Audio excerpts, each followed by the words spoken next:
bondage of racism. We need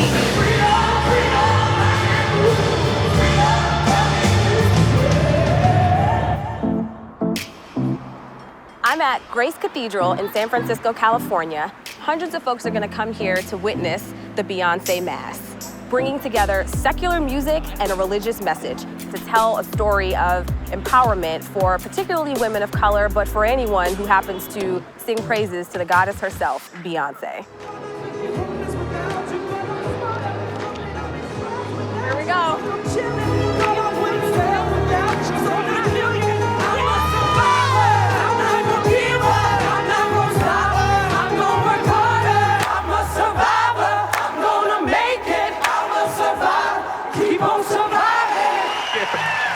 Y'all, I'm out of breath because we sang Beyoncé in church.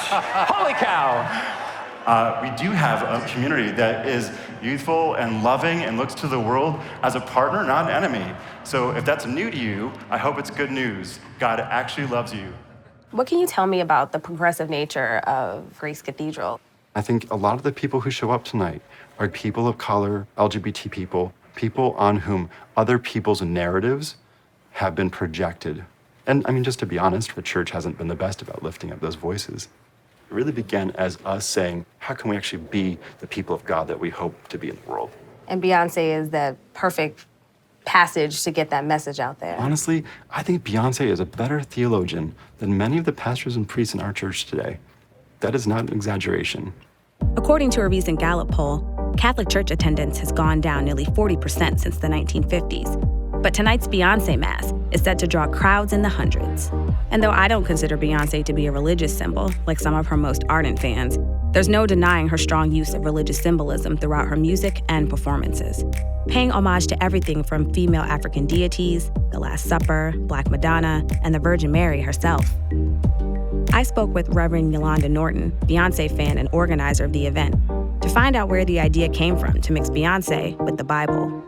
The event was born out of a class that I teach called Beyoncé in the Hebrew Bible. So I walked them through this process of thinking about how the music of Beyoncé helped us have conversations about Black women and how we worship and our spirituality. So talk me through how you analyze a song like Flaws and All for your students. She has this ambiguous audience, right, in the song. Maybe it's Jay-Z, maybe it's her fans. But I love it when she says, you know, I'm a train wreck. I'm a train wreck in the morning. I'm a bitch in the afternoon. Right? I'm a bitch in the afternoon. Every now and then, without warning, I can be really mean to you. Right. I can be really mean toward you.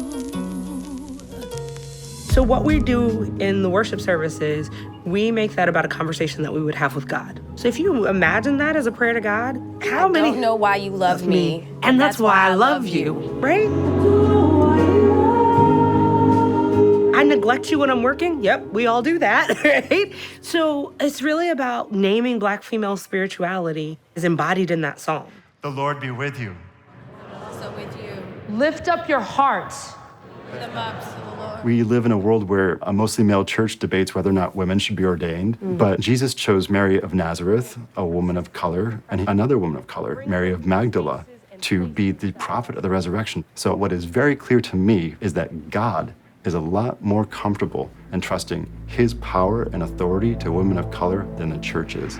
I've been asked time and time again, why Beyoncé? I believe that she reminds us that sometimes you have to do your thing your way. You don't do it on demand. You don't do it for your oppressor. You don't sing when they want you to sing. You sing when God tells you to sing. Never give them your song. Beyoncé didn't become Beyoncé on her own. I'm not standing in front of you because of anything that I've done. I'm here because of the Mary Nortons of the world, the Daisy Washingtons of the world. These are women whose names you'll never know, but Black women who fought to their core to make sure that there was a better tomorrow for those who could stand in front of you and say, as a Black woman, I am created in the image of God, and I am here to change the game and make the world a better place.